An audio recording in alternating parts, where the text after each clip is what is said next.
very good evening, and you're welcome to the Business and Enterprise show here on Cavan TV with your host Hugh Leddy.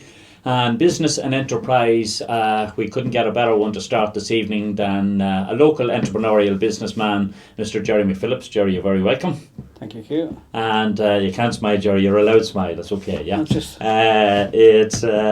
And Jerry, of course, owns Cavan Plumbing on the Ballinagh Road in Cavan. Is that the correct address, Jerry? That would be correct, Hugh, yeah. And Cavan Plumbing, how long are you in business? Just before you go any further, you said it was an entrepreneur. I don't think I am. Oh, I think anyone that starts. How long is you start? Open up on the second week of January this year. Well, anyone that opens up a business in the current climate, I think it's credit, and particularly I know it's your background. It's the area that you've always specialised in is the plumbing. Now, the niceties out of the way, shall we say, coming round to time of year when people the boilers and that sort of thing are cause people anxiety, and they're looking for the plumber and the. Yeah, it's the time of the year people are starting to look at the fuel bills.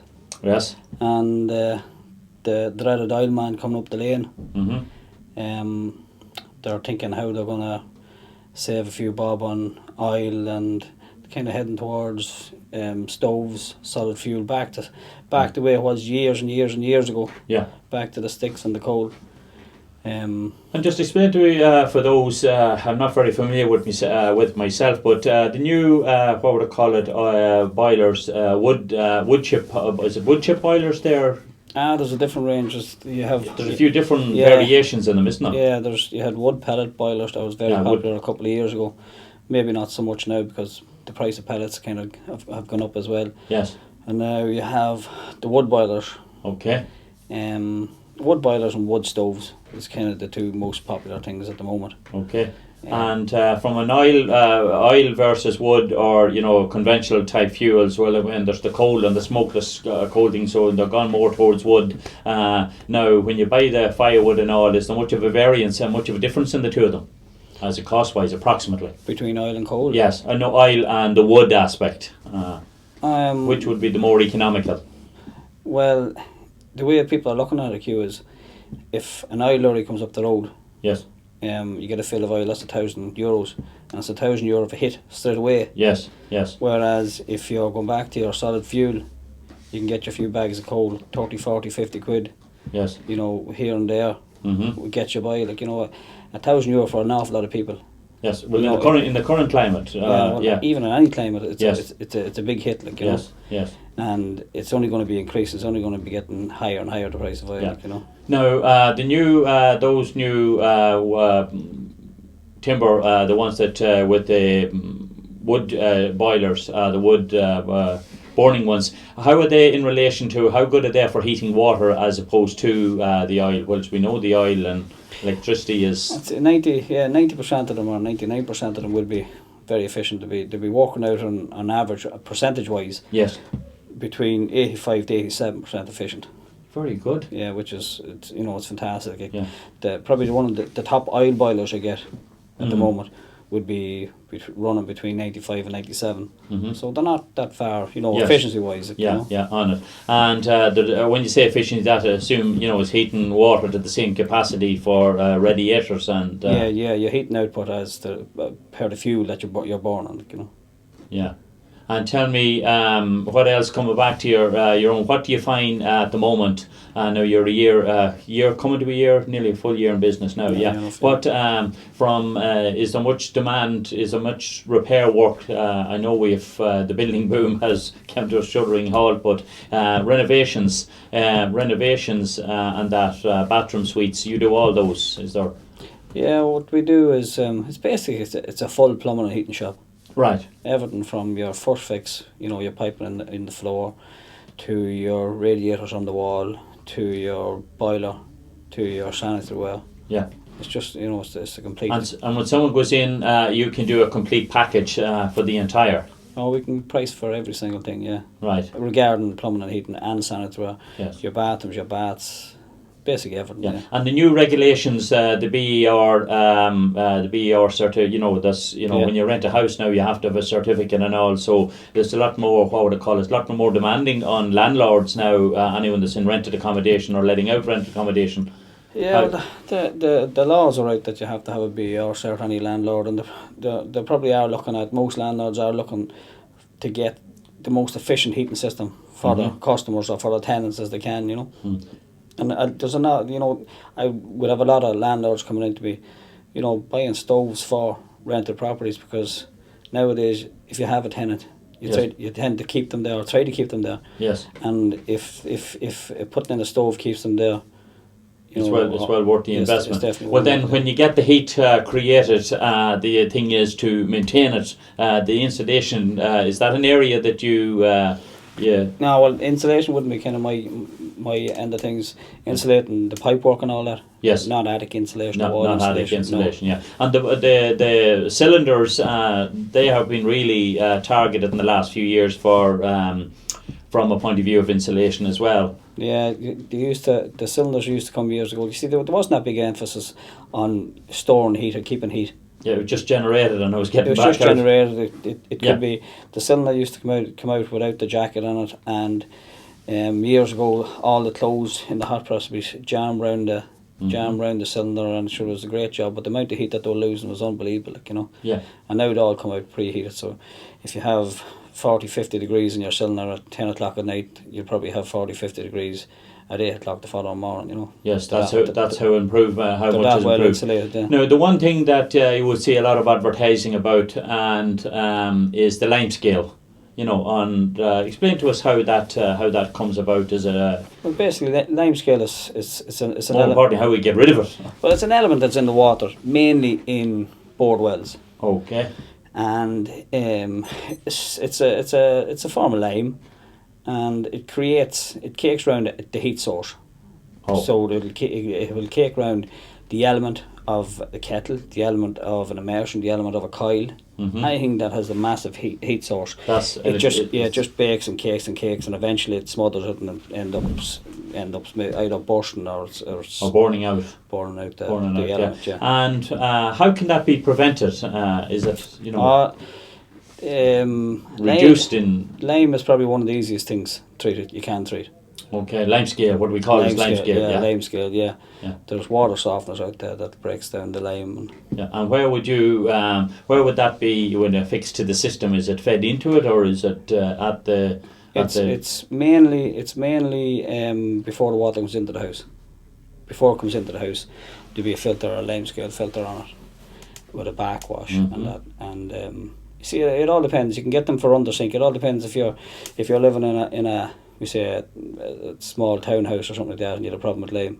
You might be able to put it outside before it comes in. Yeah. So then you can get units to put them under the sink. Now, in the current recessionary times, what have you done in the last year? Like, your business is going very well, and what have you done? We'll say that to get you ahead of get you noticed there. You're relatively new into the marketplace, and what you might say it's easy done. Anyone that can start a business at the moment, and progressively as you are building it up and get a reputation. What would you have done different to the opposition? Well, I wouldn't really have done that much different. Like, it's just, I find if I get people in the door, yes, that I can talk to them, I can advise them. I wouldn't be a pushy salesperson. Are you sure? Yeah. Right. We'll believe that. All right. Yeah. No, genuinely. And I know you're doing. If I wouldn't sell somebody something that if they didn't need it. Yes. And if I could advise them, even if I didn't get a sale out of it, I'd be happy enough. But in fairness, like with word of mouth and a whole lot, things are going pretty good. Yeah. And you have a great location there. Whilst it's just in off the road, you can't directly drive in. You have to through the park. It's a safe enough park, and it's a pretty business. It's a very, very busy business park, Yes, yeah. And do you sell? Of course, you service both. What percentage of your business will be coming from retail versus your trade suppliers? Would it be 50-50 or 60? It would be around 50-50. Yeah. Right. Thereabouts. Yeah. Yeah. And how important is advertising? And where do you? Advertising is very, very, very, very important, but it's very, very expensive. Okay. It's. You'd put aside a budget to advertise. Yes. When you reach that budget, you might have to go for it sometimes. Yes. It all depends. Yeah. But again, it's word of mouth. If you treat somebody right and the price is right, word will travel. Yeah. And what would you consider in the last year, from a retail point of view, what would have been the fastest selling, the most repetitive selling item? Is it sanitary ware? Is it boilers? It's kind of seasonal there, but like it's very seasonal, because we said 2 months ago sanitary ware was moving very, very well. Mm-hmm. This last month boilers are moving well, stoves are moving very, very well. Right. It's all kind of seasonal. Like, Yeah. people can't afford to do everything the one time, so they'll. And what would be, from the layperson's point of view, what's would say the top 2 or 3 leading brands in boilers, whether it's oil or wood stove? The leading brand at the moment, the biggest seller on the market, will be a Grant. Okay. Is that Irish made? It is, yeah. Yes, yeah. Yeah, it's made down in Crinkly, down in Offaly. Offaly, very good, yeah. Well, they've been around a long time. Yeah, they're around a long time. Yeah. And they're one of the top 3 in the SED book, which is the highest rated for an oil boiler. Okay. So you definitely wouldn't be going too far.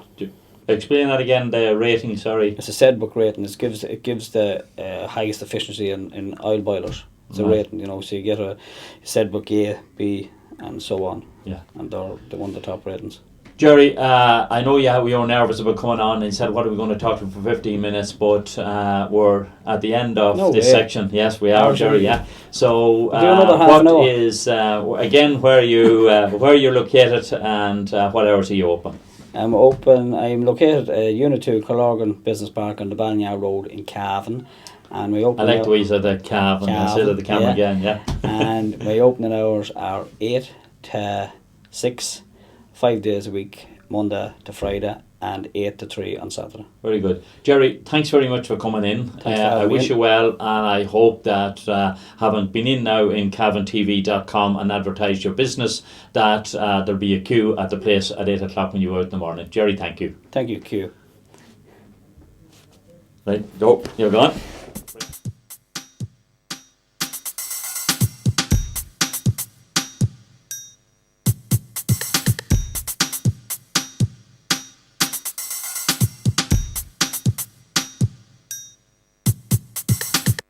Pat Short here. You're watching Cavan TV.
Right, you're very welcome back to the second part of the Business and Enterprise Show here on CavanTV.com. And my second guest this evening is another local businessman, Terry Argy from AOR Insurances. Terry, you're very welcome. Thank you very much. And we have your website there up in the background as well, coming up behind you. At AOR, how long have you been going, Terry? 43 years this year. Right, that's 43 years. A fair, you've seen a good few ups and downs in the insurance business. A lot of people come and go in those years. Yes, and you haven't called on your own life insurance yet. That's your main area. No, it's important. Obviously not. Still upwardly mobile. The insurance industry in the last, in that time, it's gone through a lot of changes. Well, it has. Insurance itself, life insurance itself has actually come down. It's one of the few commodities that's come down in price. It's down probably anything up to 40% of what it was 10 years ago. Okay. It's hard to believe because usually things are going up rather than coming down. Yeah. But that has happened, mm-hmm. and it's all the more reason why people should be looking at it, tightly than they have. Well, it's a necessity. We'll deal with the life insurance first. It's a necessity with all mortgages now. Yeah. Yeah. And what sort of percentage of the market is there that's not related to mortgage, as in life insurance? There's lots of people. Well, there's no real guidelines on that. Right. Are you talking about people who would be buying life insurance that don't need it for a mortgage? Don't need it for a mortgage. Yeah. Oh, well, there's not enough. In other words, in fact, there's not enough because most people. Well, you say not enough. You're not happy that you're getting enough of it. No. But the market itself wouldn't be happy because a lot of people think that because they have mortgage protection insurance, they're adequately covered. Yes. But what they don't realise is if anything happens, either party to the mortgage, and there's a claim paid, there's nothing left for the family that comes behind. Whereas people should have life insurance, should have the mortgage protection and extra life cover to ensure in the event of an untimely death. Yeah. And in fact, people, when you think about it, mortgage protection that was bought say 5-6 years ago, it's much cheaper today than it was then. And people should be looking at reviewing the mortgage protection, because mortgage protection, maybe you're aware of it or maybe you're not, mortgage protection is an insurance that reduces over the years as the years pass by. If you take it out for 25 years, well, it's reducing each year. Your premium isn't coming down, but your cover is coming down. Okay. Now you have to be very careful in relation to that, because you have could have a situation arising where you have people now only in interest-only mortgages. Yes. Now the mortgage with the cover is coming down, but what they have borrowed, the principal isn't. Yes. So they could end up, in the event of an untimely death, owing more that way. Apart from the fact that, of course, we know the way things are at the moment in the property market. Yeah. But people should be looking at that. I tell people about it, but the one I advise people to do is term insurance, which is slightly more expensive, not a lot, but it means that whatever you're insured for, if you're insured for 200,000 in 2010 to 2030, that's what you'll get in 2030, and your premium will remain the same if that's the way you want it. Yeah. You can have built in an option to as well to convert with any given period of time to continue on for a period again afterwards, irrespective of your state of health. Right. Now that's not available. You don't have to go through a medical then. No, which not is at that point in time. It's vitally important as what people should look at. So your health status was at the beginning is. It will be. It doesn't make any. Once you go in and if the Lord was telling you, someone told you were going to die the day after your mortgage or your present policy matured, the insurer must reinsure you, even though they may never collect a premium on you. How much is the current environment affecting, people with now have reduced incomes and in some cases have lost their jobs, trying to keep up insurance policies? It's not easy. This is the problem that we have at the moment. There are a lot of people who, because of that reason, aren't paying and dropped out. And it's a pity because, they're exposing their families. I know they don't intentionally do it, but it's all down to money. I think people should reduce maybe the term of the cover, over which they have insured, and to reduce the premium. Thereby, it's a little bit cheaper, but at least if anything should happen to them in the short term, that there will be life cover there to clear whatever, or give look after. And what do we say? What would be the price of cover at the moment? Generally in the market, explain to us. To a young couple, maybe 35, say two people. And now I'm talking specifically life cover, not. Oh yeah, I know that. 35 years of age, we'll say, and non-smokers.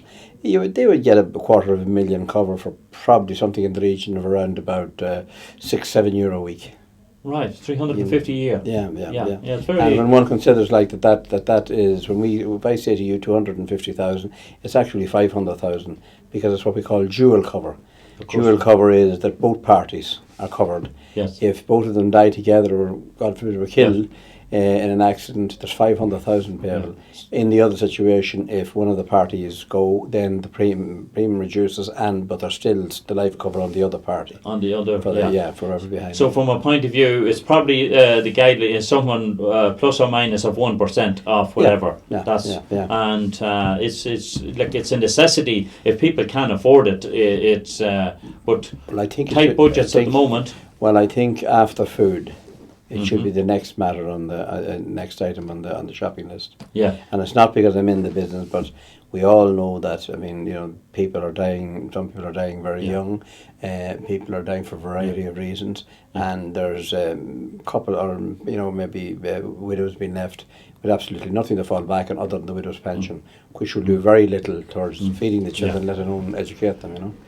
Yeah, well, tell me, there's 14 you see, how many big players is there in Ireland? You see them there on the ad saying we get a quote from 14. Well, you know, you could have anything up to 20 for that matter, do you know? But, yes, but it's good. It's good for the industry. Oh, it is good for the industry. Well, I mean, we would be playing if you wanted. If you said you were there playing, we would be dealing probably with anywhere from 13 to 18, 19, 20 yes. companies, you know. Yeah. You go around on the market and you decide the market. But the market, there's more general companies, that's what they are non-life companies. Yes. There's more of those than there would be life companies, right. you know what I mean? Yeah. Now tell me, I see there, you're developing you're moved into the social media area. How important is that in insurance business, and how do you relate it at the moment? Well, it's vitally important because you're in there and it's a very competitive market, and to be in there you've got to compete. Yes. And you've got to compete at all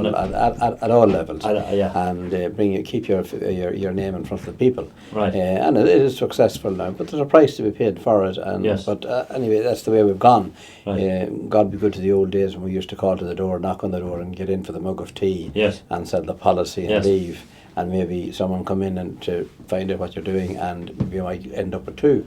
I remember my late partner Tom O'Reilly, Lord rest him. We back in the 70s would go to Dublin, and we would canvass in Dublin and arrive back in Cavan at 3 o'clock in the morning after having wrote business in Dublin. We had to do that. As far away as that. As that, yes, as that. But that day now, that's all changed. Well, with your websites and things like that, you can write it in Cork now, you can write it in Donegal. Yes, online. But you don't have to be there in yes. person, it's online. Yes. And from a point of view of the three mediums in that you use or that you're aware of, Twitter, Facebook and LinkedIn, which of them would you be using or find the most? Well, we're using Facebook at the moment, but we are looking LinkedIn. We're looking at that presently, and we're looking at Twitter as well. Right. Just to see how good it is, you know, just find out. People will tell you. There's pluses and minuses, we're being told. Yes. There's only one way to find out, and that is get in there, be part of it, see what's happening, yes. and then decide which road you want to go. It takes, of course, it takes up a little bit of time as well. There's time consuming. Oh, well, it is, yeah, and you have to look for the experts too as well to do it. You know, I mean, there are companies all over the world now operating in Ireland, and you have to use these companies for the purposes of being able to sell your wares. And we're not unique. Like, I mean, that's the way it's done, and. It's a success. It's a success. Yeah, and they tell us again. You're on the Main Street in Cavan. Main Street in Cavan. What number? 98. 98. You're there a while, all right? Yeah, 98 Main Street. And we can find you. Anyone can find you on AOR. Yeah, anyone can find you on www.aorinsurances.ie. Okay, and. The last thing then is you do all types of insurance, of course. Oh, we do, yeah. Motor. We do motor. We do that. But there's just one particular one I'd like to mention, if you don't mind. Yeah. And that is that a lot of people, you were talking earlier on about people not being able to maintain their premiums. Yes. A lot of people have found that they had pensions at a given time during the good days, and when they were paying in premiums, they were doing it for the purposes of getting relief. Yes. And also providing for the future. Yes. Now, a lot of those people are now caught in a situation where they've let their pensions go because they can't afford keep contributing. So there are a lot of people out there who presently have funds that they don't know about, lump sums with their different insurers. That's there, and it's just playing the market. And you know, they should have a look and see exactly what lots of things can be done to safeguard that money. Now, for future years. For future years, because you cannot touch it, as you're aware. Yes. If you do a pension, you cannot touch it. You hit pension age, which is a minimum of 60 unless legislation changes from between 60 and 70. But I would suggest to those people, give me a ring, because there could be money there. We're finding out in the recent past, we found quite a lot of it as being there, and people didn't realise the money was there. And even the fact that they wouldn't have taken out the policy originally with you would still advise them. Oh yeah, it wouldn't make any difference. The pension is from a central bank regulator's point of view, we're regulated by the central bank. You have to be regulated. You have to be regulated. Yeah, I know you're regulated, but you have to be qualified to give that. Oh yeah, but you have to. But it's very, very tight now. I mean, once upon a time, it's quite easy to get into the business. Now it's nearly next to impossible. Yes. I mean, it's even for me at my age, I still have to do exams to keep in there with it. I mean, I yeah, thought I was past that, you know. Yeah, and Terry, thanks very much for coming in. We hope that I hope that I don't need any more life insurance for a long time to come. Well, I hope you do, Hugh. Yes, but thanks very much for coming in. Terry Argy from AOR Insurances here on the Main Street in Cavan. That's all for the Business and Enterprise Show this week. So till next week at the same time here on CavanTV.com. Hugh Leddy saying bye-bye. Thank you.